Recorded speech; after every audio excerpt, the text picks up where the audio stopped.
ये नीचे से क्या है, जो ज्वालामुखी जो ऊपर आता है यहाँ पे देखिए ये वाला हिस्सा, अब ये दो प्लेटें टूट करके ना इधर देखो गति करेगा और कहीं भी जाग टकराया, देखो ये वाला दो प्लेट टकरा दी वहां पे, वो मतलब देखो पहली बार टूटा, अब सारी कहीं ना कहीं जाके टकराएगा। देखो ये टूट रहा है अभी, ये नीचे का लवामुखी जा रहा है वहां पे ज्वालामुखी, अब ये टूट करके क्या होगा, ये इधर गति करेगा और इस दिशा में गति करता है, वही कहलाता है अपसारी बोलते हैं उसी को। अब देखना कि आगे जाकर वो टकराएगी, देखिए ये एक प्लेट है और ये दूसरा प्लेट है, अब दोनों जब आ करके यहाँ पे टकराएगी तो यहाँ पे क्या होगा, कंपन उत्पन्न होता है, और कंपन उत्पन्न होगा तो तरंग के रूप में होगा, वही कहलाता है कि आपका ये भूकंप कहलाता है। नमस्कार, मैं रुपेश कुमार, उड़ान IAS के ई लर्निंग प्लेटफॉर्म में आप सभी का स्वागत करता हूँ। दोस्तों आज सभी के लिए एक महत्वपूर्ण वीडियो है। जैसे कि आप जानते हो CGPSC प्री का एग्जाम होने वाला है, उससे पहले जियोग्राफिकल रूप से कुछ चेंजेस हुआ है। आप पढ़ेंगे भूकंप के बारे में कि भूकंप में कुछ ऐसे परिवर्तन किए गए हैं, जैसे कि जोन आप पढ़ते हो, पहले जोन पढ़ते थे 2, 3, 4, 5, 4 जोन आप पढ़ते थे, तो जोन जो 5वां नंबर का है नाम दिया जोन 6 नाम दिया गया है, और वो सबसे खतरा वाला एरिया बताया गया है, जहां पे बताया गया है कि उसी एरिया पे भारत का लगभग काफी सारे आबादी वहीं में निवास करती है, या यूं बोल सकते हो कि भारत का 75% आबादी अब खतरे के घंटी पे बैठा हुआ है, या भूकंप जनित क्षेत्र से बैठा हुआ, ध्यान रखेंगे। और क्या परिवर्तन हुआ है इसमें, तो मैं आज आपको इस वीडियो में पूरा डिटेल पढ़ाऊंगा कि भूकंप जोन, जैसे हम बताएंगे आपको कि जो भूकंप जोन है भारत का वो अब 6 हो गए हैं। अब वो 6 भूकंप जोन में कौन कौन आते हैं, क्या मुंबई और गुजरात कच्छ वाला हिस्सा में कुछ परिवर्तन हुआ है, या हिमालय को कुछ चेंजेस किया गया है, तो इस वीडियो में पूरा बताऊंगा कि भूकंप जोन, ये देखिए ये आपका भारत का मैप, ध्यान रखेंगे आप, इसमें आप देख पाएंगे जोन नंबर 2, ये जो जितना नीला कलर दिखाई दे रहा है, जैसे कि छत्तीसगढ़ है आपका तेलंगाना है, कर्नाटक का कुछ हिस्सा है, ये वाला हिस्सा आपका ध्यान रखेंगे, और ये भोपाल है, जैसे कि ये बीच वाला हिस्सा है, ये जोन 2 में आते हैं। येलो कलर जितना ये दिखाई दे रहा है, झारखंड वाला हिस्सा, जैसे कि अमरावती है, जैसे कि पुडुचेरी है, चेन्नई है, और ये आपका दमन दीव है, ये सब किसमें, जोन नंबर 3 में। 4 वैसे आप देखो ये गंगा का मैदान वाला हिस्सा। 5 नंबर, अब याद करना है जोन नंबर 5, ये जोन नंबर 5 जो है पहले यहीं तक था, आप बोल रहे थे इसी को क्या, वेरी हाई रिस्क, अब एक हाईएस्ट रिस्क वाला आ गया है, खतरा वाला हिस्सा आ गया है जोन नंबर 6। और ये जो हिस्सा है हिमालयन, देख सकते हो आप, ये पूरा हिमालयन, ये जोन नंबर 6 में आएगा। वहीं बात करें कच्छ का रण, देखो जोन नंबर 6। वहीं मुंबई और ये गुजरात का कुछ हिस्सा, कच्छ वाला हिस्सा, ये कच्छ वाला है, ये कच्छ का रण वाला हिस्सा है, तो ये कच्छ और ये मुंबई जोन नंबर 5 में आ गया है। तो क्या है डिटेल पढ़ेंगे, पूरा ध्यान रखेंगे। पहले हम बता दें आपको भूकंप होता क्या है, भूकंप की उत्पत्ति कैसे होती है, कारण क्या क्या होते हैं, तो मैं इस वीडियो में पूरा डील करूंगा, ध्यान रखेंगे, तो अंत तक बने रहिएगा। मैं पूरा बताऊंगा आपको किस प्रकार से इसमें कि जोन 1, 2, 3, 4, 5, 6 कहाँ तक है, कौन कौन सा स्टेट आता है वहाँ पे, वो मापन इकाई क्या होता है, तरंग कौन कौन सी होती है, PSL तरंग ऐसा करती है, ठीक है ना। तो आज हम बता रहे हैं भूकंप के बारे में, ध्यान रखिएगा, मैं पूरा वीडियो एक साथ आपको उपलब्ध करवा दूंगा, इसी में आप अंत तक देखेंगे, ध्यान रखेंगे। बात करें भूकंप, देखिए भूकंप जो है ना 2 शब्दावली से मिलकर बना है, यहाँ से भू है और एक क्या है कंपन, और भू मतलब हमारे लिए क्या है, पृथ्वी, तो पृथ्वी में क्या आना, कंपन आना, वही क्या कहलाता है, भूकंप, अर्थक्वेक जिसको बोलते हो आप, है ना। और ये भूकंप जो है किस रूप में रहता है, तो ये तरंग के रूप में गमन करता है, तरंग के रूप में गमन, ध्यान रखेंगे। ये कैसा तरंग होता है, तो आप ध्यान रखेंगे, तरंग जो होता है आप पढ़ेंगे इसके बारे में कि इसको प्रत्यास्थ ऊर्जा के रूप में चलता है, ये प्रत्यास्थ ऊर्जा, इलास्टिक एनर्जी बोला जाता है, ध्यान रखेंगे आप, ठीक है ना। तो ये थोड़ा ध्यान रखें, प्रत्यास्थ ऊर्जा के रूप में चलता है, और कैसा रहेगा, ये तरंग के रूप में रहेगा। अब ये भूकंप की उत्पत्ति कैसे होता है ये समझेंगे आप। भूकंप के उत्पत्ति के कारण क्या होता है, उत्पत्ति का कारण, देखिए 2 कारण पढ़ेंगे, एक होता है आपका प्राकृतिक, नेचुरल कारण होंगे, ध्यान रखेंगे, और एक होता है मानवीकरण या मानव जनित। 2 कारण पढ़ते हो आप, पहला कौन सा, प्राकृतिक, और एक कौन सा, मानव जनित। प्राकृतिक में क्या क्या आता है, सबसे पहले आप प्राकृतिक के अंदर पढ़ते हो क्या, आप एक थ्योरी पढ़े होंगे WJ मॉर्गन का, प्लेट टेक्टोनिक थ्योरी या प्लेट विवर्तनिक सिद्धांत बोलते हैं उसी को, प्लेट विवर्तनिक सिद्धांत। आप पढ़ेंगे, एक वैज्ञानिक है WJ मॉर्गन, इनके थ्योरी के अनुसार बताएंगे आपको। दूसरा आप पढ़ेंगे एक और जिसका नाम पढ़ते हो प्रत्यास्थ पुनश्चलन सिद्धांत, प्रत्यास्थ पुनश्चलन सिद्धांत, ये पढ़ते हो आप कहीं ना कहीं वहाँ पे वो। और तीसरा पढ़ते हो आप ज्वालामुखी का उद्गार, ज्वालामुखी का उद्गार। तो ये तीनों कैसे होते हैं? प्राकृतिक है। मैं एक्सप्लेन करूँगा, ध्यान रखेंगे। प्लेट टेक्टोनिक थ्योरी है आपका, प्रत्यास्थ पुनर्चलन सिद्धांत है, और एक है आपका ज्वालामुखी का उद्गार। मैं तीनों का एक्सप्लेन करूँगा, अलग से बताऊँगा आपको, ध्यान रखेंगे, है ना, कैसे होता है वो। और ये मानव निर्मित वाला हम समझेंगे। मानव निर्मित वाला में सबसे पहला, जैसे कि आप पढ़ते हो खनन उत्खनन के बारे में, जब माइनिंग होता है आवश्यकता से अधिक, छत्तीसगढ़ में आ चुका है, ध्यान रखेंगे, कोरबा कोरिया, खनन उत्खनन, ध्यान रखेंगे। दूसरा, परमाणु परीक्षण जब किया जाता है, जैसे कि आप पोखरण परमाणु परीक्षण पढ़ेंगे, है ना, तो उसके वजह से भूकंप, रेत नीचे धंस गई थी, पूरा ध्यान रखेंगे, ये वाला है। थर्ड नंबर, रिजर्वायर, जल संरक्षण के लिए क्या बनाया जाता है? बांध बनाया जाता है, तो ये भी एक बड़ा कारण होता है, ध्यान रखेंगे। तो ये कैसा है? मानव जनित है, ध्यान रखें, ये मानव की वजह से होता है। और ये वाला हिस्सा क्या है आपका? प्राकृतिक। आया समझ में? पहला थ्योरी को समझना, प्लेट टेक्टोनिक क्यों होता है ऐसा, प्लेट टेक्टोनिक वजह से क्या होता है। तो आप पढ़ते हो plate tectonic theory, plate tectonic theory, और इस थ्योरी को कब दिया गया था? 1967 से 68 में, ध्यान रखेंगे। पहला बार जो प्रयास किए थे ना, हैरी हेस नाम के एक वैज्ञानिक ने, लेकिन ये सफल नहीं हुए थे। तब कौन दिए इसको?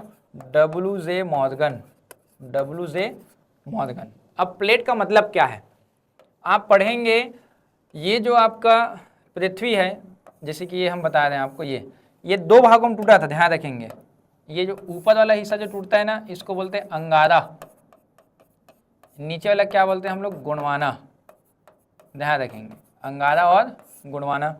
फिर से ये जो अंगारा वाला जो हिस्सा है ना, वो अलग अलग पार्ट में टूटता है, ध्यान रखेंगे, ये अलग हो गया और ये नीचे भी अलग हो गया, ठीक है। अब ये क्या होगा? यहाँ से टूटेगा, यही क्या बनता है? North America. ये जो हिस्सा है यही क्या बनता है? यूरोप। और ये वाला क्या है आपका? एशिया।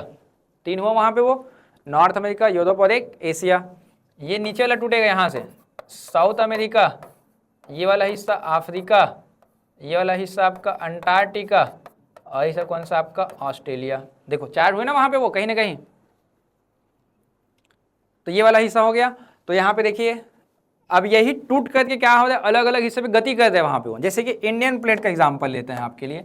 यहाँ पे था इंडियन प्लेट, ये अफ्रीका और ऑस्ट्रेलिया, ये इंडियन प्लेट है। यही टूट कर क्या करेगा? नॉर्थ की ओर गति करते। देखो वो भी गति करते वहाँ पे वो। तो सभी प्लेट गति करती है। तो इन्होंने बताया जो विवर्तनिक गति होती है वो कितने प्रकार के होता है? विवर्तनिक गति, जैसे कि आप पढ़ेंगे एक जिसको बोला जाता है अपसारी गति। अपसारी मतलब क्या होता है? जब दो प्लेटें एक दूसरे से दूर जाती है, ध्यान रखेंगे, दूर जाएगा तो उसको बोलते हैं अपसारी। यहाँ पे ध्यान रखेंगे ना, ये प्लेटें दूर जाएगा, जिसको बोलते हैं क्या आप लोग? डाइवर्जेंट बोला जाता है। सेकंड नंबर का ध्यान रखेंगे, अभिसारी। अभिसारी गति, कन्वर्जेंट, जब दो प्लेटें आपस में आकर क्या होती है? टकराती है। दो प्लेटें पास में आकर टकराई, वो बोलते हैं कन्वर्जेंट बोलते हैं। ये डाइवर्जेंट, एक कन्वर्जेंट। और थर्ड नंबर जो होता है उसको बोलते हैं संरक्षी।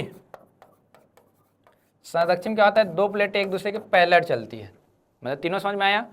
जब प्लेटें दूर जाएगा तो अपसारी, पास आएगा तो अभिसारी, और पैरेलल चलेगा तब क्या बोलेंगे? उसको संरक्षी बोलेंगे। अब भूकंप इनमें से किस में आता है? तो ये जो हिस्सा है अभिसारी, ये देखो यहाँ पे टकरा रही है, इसकी वजह से क्या आता है? आपका भूकंप आता है, ध्यान रखेंगे। या इसके बाद ज्वालामुखी, जैसे कि मैं एक छोटा सा शॉर्ट दिखा रहा हूँ, सुनेंगे ध्यान से आप लोग, ठीक है ना। किस प्रकार से होता है वो मैं बता रहा हूँ आप लोगों को, कैसा दिखता है वो।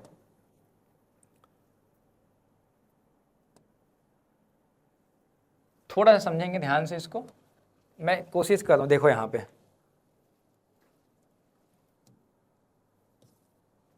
ये देखिए, ये नीचे से क्या है, जो ज्वालामुखी जो ऊपर आता है यहाँ पे देखिए ये वाला हिस्सा, अब ये दो प्लेटें टूट करके ना इधर देखो गति करेगा और कहीं भी जाके टकराया, देखो ये वाला दो प्लेट टकरा दी वहां पे, वो मतलब देखो पहली बार टूटा, अब सारी कहीं ना कहीं जाके टकराएगा। देखो ये टूट रहा है अभी, ये नीचे का लावामुखी जा रहा है वहां पे ज्वालामुखी, अब ये टूट करके क्या होगा, ये इधर गति करेगा और इस दिशा में गति करता है, वही कहलाता है अब सारी बोलते हैं उसी को।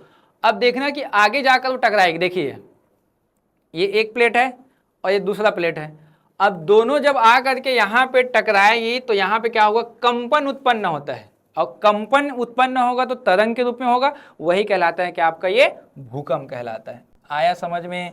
तो मैं जो एक्सप्लेन किया हूँ ध्यान रखना है आपको, ठीक है ना। तो अभी सारी गतिविधि क्या होता है, ये भूकंप। तो पहला देखो रीजन कौन सा, प्लेट टेक्टोनिक थ्योरी, तो अभी सारी गति की वजह से। आया समझ में ये? सेकेंड नंबर है क्या, प्रत्यास्थ पुनश्चलन सिद्धांत। अब इस थ्योरी को कौन दिए थे ये समझेंगे आप।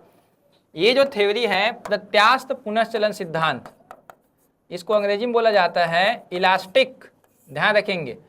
पुनश्चलन मतलब रिकॉइल, पुनश्चलन सिद्धांत, पुनश्चलन सिद्धांत, इलास्टिक रिकॉइल थ्योरी, ध्यान रखेंगे आप, है ना।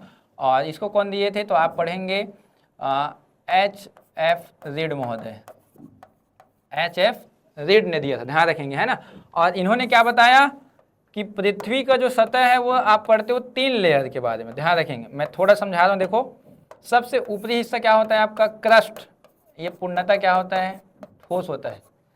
दूसरा जो होता है यहाँ पे ये होता है सेमी सॉलिड, अर्ध ठोस होता है, ये होता है कौन सा, अर्ध ठोस, ध्यान रखेंगे। अब ये जो लिक्विड जो होता है द्रव फॉर्म में जो होता है, इसकी प्रवृत्ति क्या होती है, आप पढ़े होंगे फिजिक्स वगैरह। ठोस का प्रवृत्ति होती है अपने डेंसिटी को बढ़ाना, ध्यान रखेंगे। और द्रव का मतलब खासियत क्या होती है, अपने आप को फैलाना, ये फैलाना होता है। जैसे कि पानी आप रखते हो, मान लीजिए गिरा दिए पानी को तो फैलता है, और किसी जगह ईंट को रख दिए मान लो जाए, तो ईंट को जहाँ पे रखे हो तो देखना वो दबाव डालते रहता है नीचे, तो एक आध साल बाद, एक आध महीना बाद उस ईंट को हटा के देखना नीचे गड्ढा हो जाता है। क्यों? वो ठोस है, वो अपने आप को क्या कर रहा है, दबा रहा है, डेंसिटी को बढ़ा रहा है, और पानी क्या कर रहा है, वो फैल रहा है। तो यहीं पे क्या होगा, ये जो द्रव अवस्था है ये जब बाहर आ जाएगा द्रव, तो ये जो ऊपर वाला जो ठोस है वो नीचे में अचानक से आएगा कि नहीं, एकदम अचानक से नीचे आएगा। तो अचानक से जब नीचे आएगा तो ऊपर जो भी होगा क्या हो जाएगा, वो कंपन हो जाएगा। आप ही बैठे हो, मान लीजिए आप ही बैठे हो और नीचे से भूमि धसक जाए तो एकदम स्पीड से नीचे जाओगे तो आपके अंदर कंपन आएगा कि नहीं आएगा। या कोई टेबल है या कोई आपके घर में कुछ होगा जिसके ऊपर गिलास रखा हुआ है, और नीचे से क्या करो आप मार देंगे ऐसा, या बिल्ली या कुत्ता ऐसे चले गया तो गिलास हिलेगा कि नहीं हिलेगा, वही कंपन है, ध्यान रखेंगे आप, ठीक है ना। तो उसको क्या बोलते हैं, भूकंप बोलते हैं। ये सेकंड नंबर हो गया। थर्ड नंबर, जैसे कि अभी दिखाया मैंने, ज्वालामुखी जब ऊपर आएगा तो ज्वालामुखी जब विस्फोट होगा तो सतह वाले हिस्से क्या करेगा, वो प्रेशर डालेगा, दाब डालेगा। जैसे कि देखो यहाँ पे ये मान लीजिए सतह है, सरफेस है ये, और यहाँ ज्वालामुखी आ रहा है, देखो ये वाला हिस्सा है ना, और ये जब ज्वालामुखी यहाँ पे डालेगा तो क्या डालेगा, प्रेशर, तो आसपास के हिस्से कंपन होंगे कि नहीं, तो ये होता है आपका, ठीक है ना। यही तीनों को याद करना है बस, प्लेट टेक्टोनिक, प्रत्यास्थ पुनश्चलन और ज्वालामुखी। ये तो एकदम ईजी है, खनन उत्खनन करने से, माइनिंग करने से, परमाणु परीक्षण, बांध बनाने से भी क्या, आसपास में पानी जब रिस्क जाता है तो पर्वत वाला क्या हिस्सा होता है, नीचे धस जाता है, वो भी, ये भी भूकंप का कारण होता है। मैंने रीज़न थोड़ा सा शॉर्ट में बता दिया, ध्यान रखेंगे आप, ठीक है ना।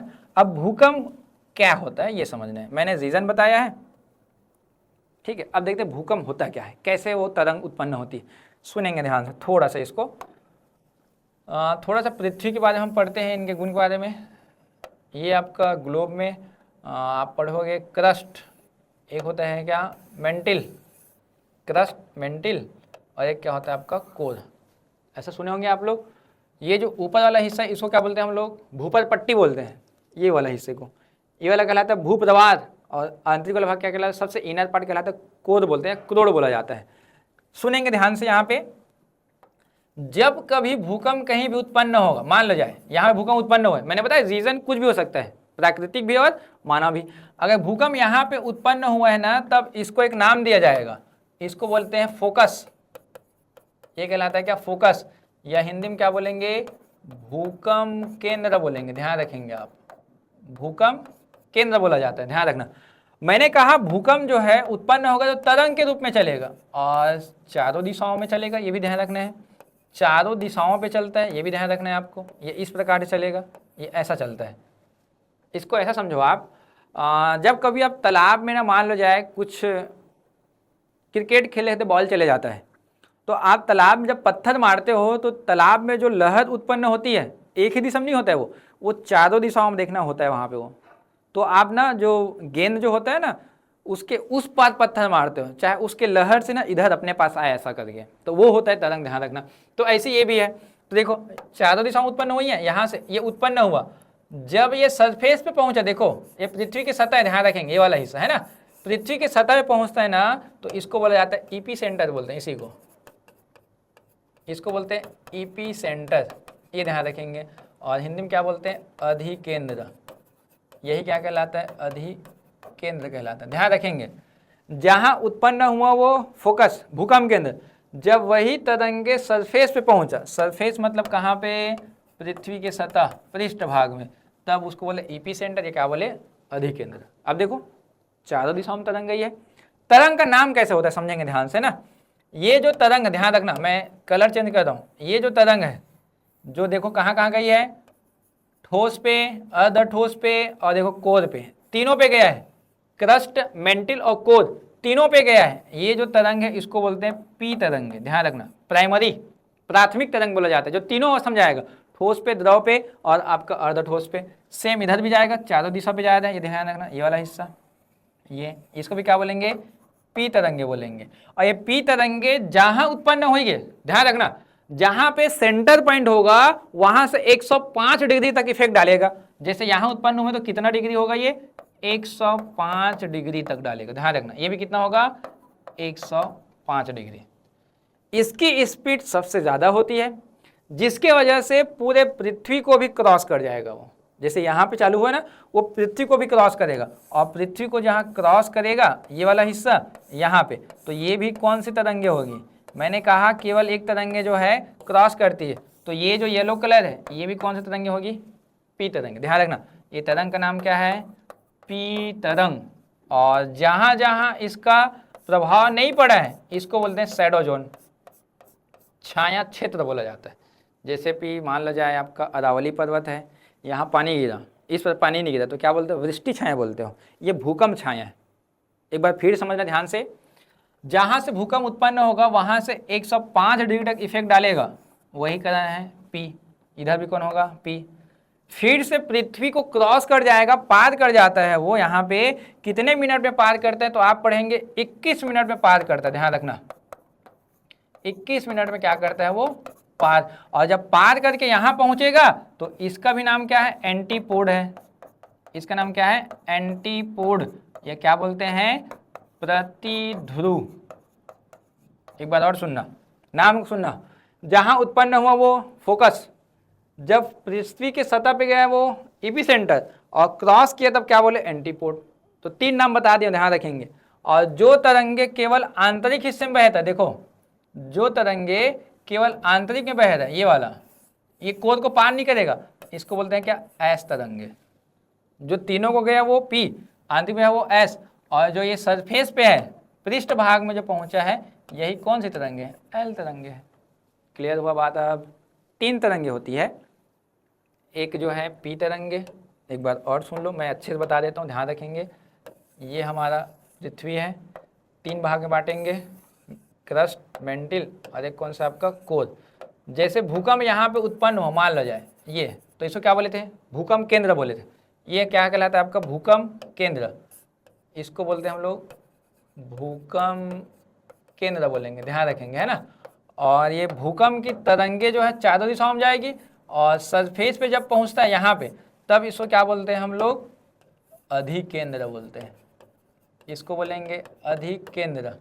और इसका प्रभाव तीनों पे जाएगा, ध्यान रखना, क्रस्ट, मेंटिल और इसमें।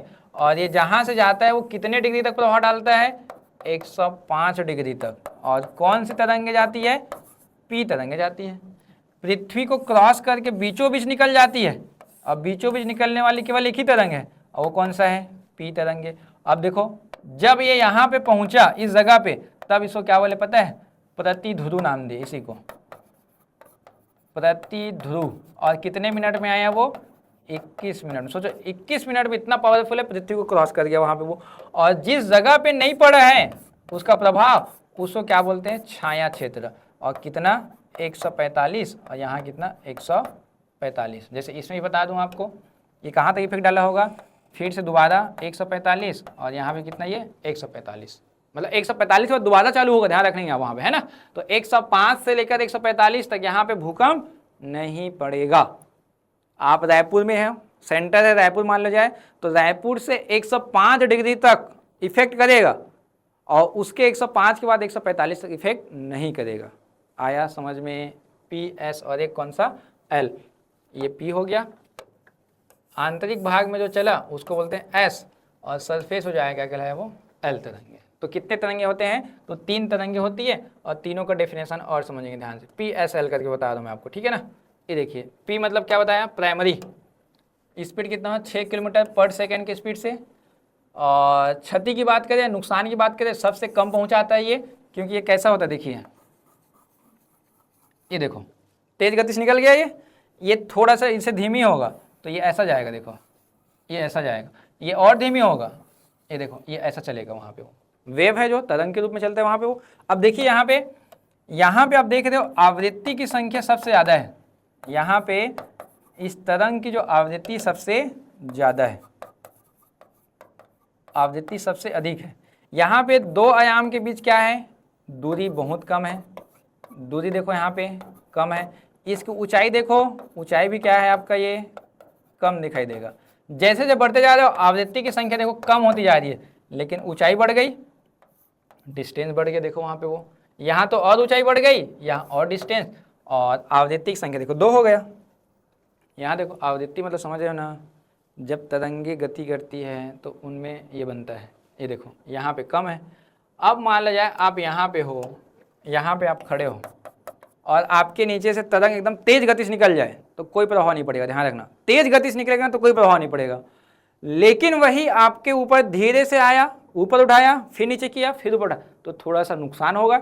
और आप यहाँ पे हो, मान लो जाए एक बार यहाँ पे ऊपर उठाया आपको, फिर नीचे पटक दिया आपको, एक बार ऊपर उठाया, एक बार नीचे पटका, तो नुकसान कौन सा पहुँचाएगा? एल तरंगे। तो सर्वाधिक नुकसान कौन पहुँचाती है? एल तरंगे, या इसी को लव तरंगे बोलते हैं। ध्यान रखना, लॉन्गिट्यूडनल भी बोला जाता है, लव तरंगे बोलते हैं, वैज्ञानिक का नाम है लव। और ध्यान रखेंगे आप, ये जो प्राइमरी है ठोस में भी चलेगा, द्रव में भी और गैस में, तीनों अवस्था में चलता है। और ये द्रव में नहीं बल्कि कहाँ चलता है? आंतरिक में चलता है, ध्यान रखना। और ये धरातल मतलब कहाँ पे? पृष्ठीय तरंगे होते हैं, यही पृष्ठीय तरंगे, ध्यान रखेंगे आप। इसको बोला जाता है ठोस, द्रव, गैस में, ये आंतरिक में, और ये कहाँ पे? पृष्ठभाग, सबसे ऊपरी हिस्से में चलेगा पृथ्वी का। किस रूप में चलता है? तो ये अनुदैर्ध्य तरंग के रूप में होता है, जैसे कि ध्वनि होता है, और ये कैसा होता है? अनुप्रस्थ के रूप में होता है। अनुदैर्ध्य और कौन सा? अनुप्रस्थ के रूप में होता है। तो 3 तरंगे हैं, पी, एस और एल। अब यही क्या करता है? नुकसान पहुंचाता है सबसे ज़्यादा कौन सा? एल। सबसे कम कौन सा? आपका प्राइमरी। जो स्पीड होगा वो नुकसान नहीं पहुंचाएगा, वो स्पीड से निकल जाएगा, ध्यान रखेंगे आप, ठीक है ना। अब बात करें इसके एरिया का, तो मैं 2 में कंपेयर करके पढ़ा रहा हूँ, सुनना ध्यान से। मैं पहले का भी बता रहा हूँ और अभी का भी बता रहा हूँ। भूकंप जोन कौन कौन सा है? भूकंप जोन, भूकंप जोन ध्यान रखेंगे, जोन 2 से चालू होता है, 2, 3, 4, 5, और सबसे नया कौन सा? ये 6। ये सबसे नया है, 6 नंबर। पहले वाले हिस्से को अगर देखोगे, यहाँ पे देखो 2, 3, 4, 5 करके लिखा हुआ है। 5 नंबर रेड कलर दिखाई दे रहा है आपका, ये नॉर्थ ईस्ट वाला हिस्सा है पूरा। ये आपका कौन सा? जम्मू कश्मीर, हिमाचल प्रदेश, उत्तराखंड, नेपाल और बिहार, और नॉर्थ ईस्ट। ये जोन 5 में आता था, ध्यान रखेंगे आप। यहीं पे आप देख सकते हो ये जो कच्छ का रण है, ये वाला हिस्सा, ये भी जोन 5 में आ रहा है यहाँ पे, है ना। और छत्तीसगढ़ वाले हिस्से देखो, ये वाला छत्तीसगढ़ है आपका, सेफ जोन में है, येलो वाला जोन 2। अब इसी को जोन 6 में कैसे बदला? देखो ये पूरा हिमालय, देखो यहाँ पे रेड कलर, ये पूरा हिमालय, ये जोन 6 है, ध्यान रखेंगे आप। पूरा जोन 6 में आएगा, ध्यान रखना है ना। हिमालय के जस्ट नीचे शिवालिक के गिरिपाद, ये बोलते ना गंगा का मैदान,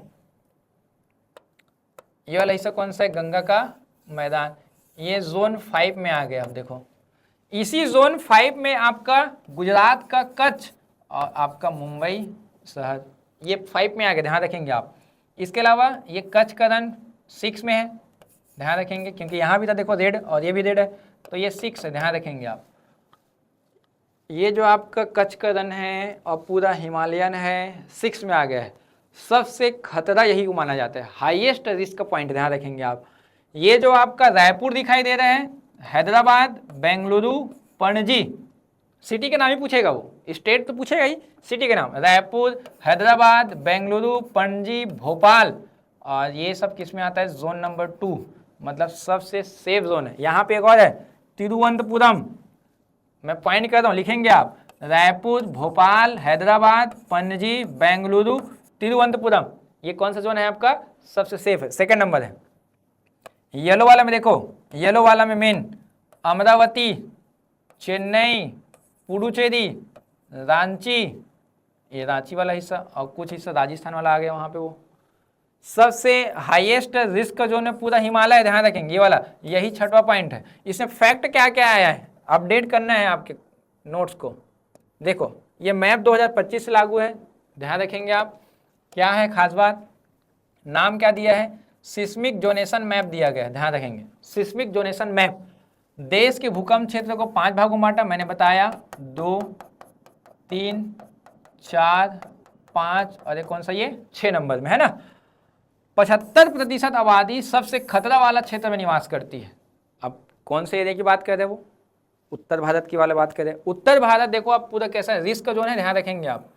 उत्तर भारत पूरा रिस्क जोन है, 4, 5, 6, देखो ना आप, ये वाला हिस्सा 4 है, यहाँ पे ये 5 है, और इसके ऊपर कौन सा, ये 6 है। खतरा जोन है कि नहीं वहाँ पे वो, 4, 5, 6। तो भारत का अधिकतर से अधिकतर जो आबादी कहाँ पे है, यूपी, बिहार, पश्चिम बंगाल, दिल्ली, हरियाणा, पंजाब, यही एरिया तो है, बेल्ट है कौन सा, मध्य का मैदान वाला हिस्सा। 75 पॉपुलेशन जो है कहाँ पे निवास करती है, खतरे वाले हिस्से में, ध्यान रखना। देश का 61% जो हिस्सा था पहले जोन 3 से 6 में, मतलब अभी ना, ये वर्तमान का, सॉरी ये वर्तमान का है, 3 से 6 के बीच में आ गया है। पहले कितना था, ये 59% था, मतलब 2% बढ़ गया। देखो पहले कितना था, ये 59% था, अभी कितना है, ये 61% है। तो ध्यान रखेंगे, जोन 3 से 6 के बीच में आया है इंडिया का 61% एरिया, ध्यान रखेंगे आप, ठीक है ना। कच्छ और मुंबई जोन 5 में है, मैंने बताया अभी जोन 5 का आपको मैं पूरा पॉइंट नोट करवाया हूँ, 2 का, 3 का, 4 का, 5 का, 6 का, ध्यान रखेंगे आप। मैं एक बार और बताना चाहूँगा, अगर नहीं याद हो, नहीं समझ में आता है तो देखिए। जोन नंबर 2 तो एकदम ईजी है, ये जो नीले कलर वाला है, ये वाला हिस्सा 6, ये वाला 5, और नीचे कौन सा है आपका 4, पूरा महानदी, सॉरी गंगा नदी घाटी पूरा, ध्यान रखेंगे आप, ठीक है ना। येलो वाला हिस्सा जोन नंबर 3 है, वो बीच बीच का कुछ कुछ एरिया आता है, ध्यान रखेंगे आप, जैसे कि लखनऊ है आपका, है ना, वो आ जाता है कहीं वहाँ पे, वो नीचे पुडुचेरी, चेन्नई, ये लोग आ जाते हैं। बाकी पूरा रेड कलर दिखाई दे वो हाई रिस्क का जोन है, ध्यान रखेंगे आप, खतरे वाला है, ध्यान रखेंगे आप, ठीक है ना। तो ये थोड़ा अपडेट करेंगे आप लोग मैप में 6 नंबर करके, ठीक है ना। अब बात करें विश्व में सबसे ज़्यादा कहाँ पे आता है, तो आप एक महासागर पढ़ते हो, प्रशांत, पैसिफिक ओशियन करके, प्रशांत महासागर, प्रशांत महासागर, ये आपका साउथ अमेरिका है, ये आपका नॉर्थ अमेरिका है, ये आपका एशिया है, और ये आपका ऑस्ट्रेलिया है। चारों महाद्वीपों से घिरा है कौन सा, प्रशांत महासागर है यहाँ पे वो। अब इसी प्रशांत महासागर का देखो ये वाला हिस्सा, ये यहाँ गति कर रहा है, ये इधर गति कर रहा है, ये यहाँ गति किया था और इधर गति किया था। सब के सब कौन सी गति कर रहे हैं, अभी सारी प्लेट टेक्टोनिक थ्योरी को याद करो, और दोनों एक जगह आती है तो दबाव पड़ रहा है किसके ऊपर, प्रशांत महासागर, वो भी तो एक प्लेट में है। प्रशांत महासागर का पानी भी तो किस में, प्लेट में कोई ना कोई वहाँ। तो यहीं पे देखो ये जितना रेड डॉट दिखाई दे रहा है आपको, ये वाला पूरा, ये सबसे ज़्यादा ज्वालामुखी वाला एरिया है, और भूकंप भी आता है सबसे ज़्यादा। और ये जापान, सबसे ज़्यादा भूकंप यहीं आता है जापान में, इसी वजह से इसको बोला जाता है रिंग ऑफ फायर, लिखे देखो रिंग ऑफ फायर। पूरे विश्व का 65% हिस्सा यहीं पे है, विश्व का सोचो 65% हिस्सा वहीं पे है, कहाँ पे, प्रशांत महासागर में। इस वजह से क्या बोलते हैं इनको, रिंग ऑफ फायर। अब देखो ये वाला हिस्सा बेल्ट, ये इंडियन, ये देखो इंडियन प्लेट यहाँ से टूटी थी, ध्यान रखना, ऐसा टूट कर गई थी यहाँ से, और ये टकराई किससे पता है? एशिया से।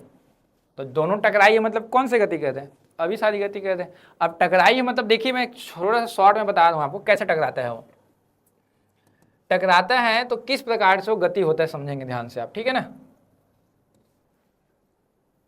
देखिए ये जो प्लेट है ये नीचे जा रहा है, ये अफ्रीकन प्लेट है ये वाला। अब ये इंडियन प्लेट है, देखो यही इंडियन प्लेट इधर जा रही है यहाँ पे, और ये आ करके ये तेथिस सागर है ना ये वाला, ये आ करके यहाँ पे टकराएगा, देखो यहाँ पे वो इस जगह पे, और यहीं पे जब टकराएगा तो ये क्या होगा? ये हिमालय का निर्माण। तो इसी एरिया में कौन सा गति हुआ है? अभी सारी गति हुआ है। तो वहीं पे तो क्या होगा? सबसे ज्यादा क्या आएंगे? आपके भूकंप आते हैं। ध्यान रखेंगे आप, इसी एरिया पे हिमालय बनेगा और उसी एरिया में क्या होता है? सबसे ज्यादा भूकंप भी आता है।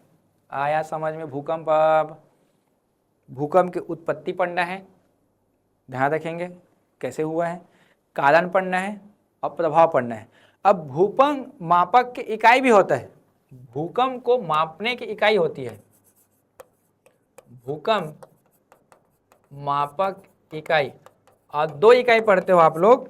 एक आप पढ़ेंगे रिक्टर स्केल, रिक्टर स्केल ये ध्यान रखेंगे। एक पढ़ेंगे आप कौन सा? Mercalli scale. रिक्टर स्केल एक कौन सा होता है? Mercalli scale. और इससे जो ग्राफ बनता है, इससे जो ग्राफ बनता है उसको बोलते हैं सिस्मोग्राफ। इसको क्या बोला जाता है? सिस्मोग्राफ बोलते हैं, ध्यान रखेंगे आप, सिस्मोग्राफ। रिक्टर स्केल और कौन सा? Mercalli scale. जो ग्राफ बनेगा क्या कहलाएगा? सिस्मोग्राफ। ये जो मशीन है भारत के कितने जगह पे लगाया गया है? तो आप पढ़ते हो भारत के 5 जो एरिया है, मैं बता रहा हूँ, ये मशीन लगा है जहाँ पे, है ना। सबसे पहला ऊपर में कौन सा? देहरादून। देहरादून कहाँ पे? उत्तराखंड में। फिर कहाँ पे? दिल्ली, दिल्ली पे। एक आप पढ़ते हो कौन सा? मुंबई, महाराष्ट्र। और इसी का कौन सा है? पुणे, महाराष्ट्र। और ये वाला हिस्सा कौन सा? कलकत्ता।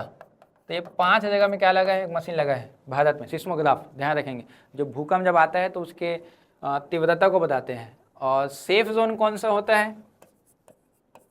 सेफ जोन तो आप पढ़ते हो 6.5, ये सेफ होता है।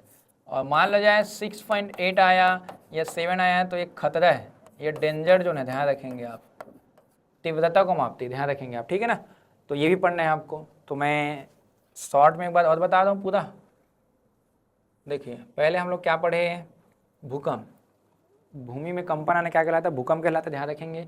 तरंग के रूप में रहेगा। कौन सी ऊर्जा होती है? प्रत्यास्थ ऊर्जा। कारण कौन कौन से हैं? प्राकृतिक कारण है और एक कौन सा है? मानवजनित कारण है। प्लेट टेक्टोनिक, प्रत्यास्थ, इसको डब्ल्यू मॉर्गन, इसको एच.एफ. रीड महोदय ने दिया है। पूछा जाएगा प्रत्यास्थ पुनर्चलन सिद्धांत से क्या पता चलता है? तो भूकंप के बारे में पता चलता है। ज्वालामुखी भी पता चलेगा, ध्यान रखेंगे आप। मैंने थ्योरी बता दी है। भूकंप जब उत्पन्न होता है तो चारों दिशा में होता है। देखो ये सेंटर पॉइंट है यहाँ का, सभी चारों दिशा में गए। देखो जो उत्पन्न हुआ उसको भूकंप केंद्र बोले थे, याद है आपको? देखो इसमें एक और मैप दिखा देता हूँ आपको। यहाँ पे देख सकते हो आप लोग, ये वाला प्लेट है, अंदर जा रही है, ये प्लेट से टकरा रही है, तो देखो पानी ऊपर आता है। समुद्र में जो आता है भूकंप उसको बोलते हैं सुनामी बोलते हैं। समुद्र में आता है उसको क्या बोलते हैं? सुनामी बोलते हैं, ध्यान रखना, ठीक है ना। और कितने प्रकार के तरंग होते हैं तो मैंने बता दिया है। देखो फिर से एक बार और, जहाँ उत्पन्न हुआ वो केंद्र, पृष्ठ में गया तो अधिकेंद्र, नीचे गए तो क्या बोले? एंटीपोड, प्रतिध्रुव 21 मिनट में। और कितने प्रकार के होते हैं? तो 3 प्रकार के, पी, एस और एल। पी सबसे तेज होगा, स्पीड होगा, एस उससे तुलना में कम, एल सबसे कम होगा लेकिन क्षति सबसे ज़्यादा एल पहुंचाता है। ये मैप बना लेना, ध्यान रखेंगे आप, ठीक है ना। तो ये वीडियो काफ़ी महत्वपूर्ण है, ध्यान रखेंगे। सीजीपीएससी प्री एग्जाम से पहले एक बार देख के जरूर जाइएगा। यह आगामी परीक्षा होगा, प्री में नहीं आया तो आगामी परीक्षा में आएगा, ये ध्यान रखेंगे आप। भूकंप के कितने जोन हो चुके हैं भारत में, कौन सा डेंजर जोन है, 6वां नंबर में कौन कौन आता है? तो हिमालय आता है पूरा, ध्यान रखेंगे आप। 6 नंबर में हाईएस्ट रिस्क का जोन है, ध्यान रखेंगे, है ना। और उसके बाद मुंबई और आपका कच्छ किस में आ गया है? तो जोन नंबर 5 में आ गया, ये भी ध्यान रखेंगे। पहले 4 में था, 5 में आ गया वहाँ पे वो। तो ये थोड़ा ध्यान रखेंगे आप, ठीक है ना। और भी ऐसे वीडियो मैं लाते रहूँगा अपडेट के साथ, ध्यान रखेंगे। एक और जाते जाते एक अपडेट बताना चाहूँगा आप लोगों को कि भारत में जो अंतर्राष्ट्रीय बंदरगाह पढ़ते हो आप लोग, अंतर्राष्ट्रीय बंदरगाह हमारे यहाँ कितने थे? पहले 13 बंदरगाह थे, ध्यान रखेंगे आप। और 13 बंदरगाह आप लोग पढ़े होंगे पूर्ण रूप से, क्लास भी मैंने बताया था सभी को। तो 13 बंदरगाह जो था एक यहाँ पढ़ते कौन सा राज्य, गुजरात, कांडला बंदरगाह। महाराष्ट्र में मुंबई, और ये कौन सा, नवा सेवा, 3 हो गए। गोवा में कौन सा आप पढ़ते हो, मुर्मू गोवा। कर्नाटक में कौन सा आपका, मंगलोर। और केरल में कौन सा, कोच्चि। ये पढ़े थे। तो केरल पे एक नया है आपका, याद करना है, विंझीगम। विंझीगम इंटरनेशनल पोर्ट है, अंतर्राष्ट्रीय बंदरगाह, ध्यान रखेंगे, है ना। और ये वाले हिस्से में आप पढ़ते हैं। तमिलनाडु में 3 पढ़ते हो, तमिलनाडु में तूतीकोरिन, एन्नोर, और कौन सा, चेन्नई। विशाखापट्टनम पढ़ते हो यहाँ पे। उड़ीसा में पढ़ते हो आप लोग, चांदीपुर में। और ये जो आपका पढ़ते हो पश्चिम बंगाल में कौन सा, श्यामा प्रसाद मुखर्जी वाला। तो यहाँ देखो 6 है। अब यहाँ पे कितना हो गया, 3 3 6 और 1 7 होगा यहाँ पे। और एक अंडमान निकोबार में पढ़े होंगे आप लोग, अंडमान निकोबार में पोर्ट ब्लेयर, या उसका नाम चेंज हो गया, आप पढ़े होंगे श्री विजयपुरम, वहाँ पे 13 नंबर। मेन तो सबसे नवीनतम यहीं पे था 13वां, और 14 कौन सा हो गया, विंझीगम। ये थोड़ा ध्यान रखेंगे। वहीं रेलवे जोन की बात करें तो रेलवे जोन 18 हो चुके, ध्यान रखेंगे। दक्षिण पूर्वी तटीय रेलवे बन चुका है एक तो, विशाखापट्टनम, तो ये भी ध्यान रखेंगे आप, है ना। तो थोड़ा सा अपडेट रहिएगा, और मैं अपडेट लेके आते रहूँगा एग्जाम के साथ साथ आपको। तो यहाँ तक के लिए मैं स्टॉप कर रहा हूँ, तो आप एक बार वीडियो जरूर देखिएगा। धन्यवाद आप सभी का।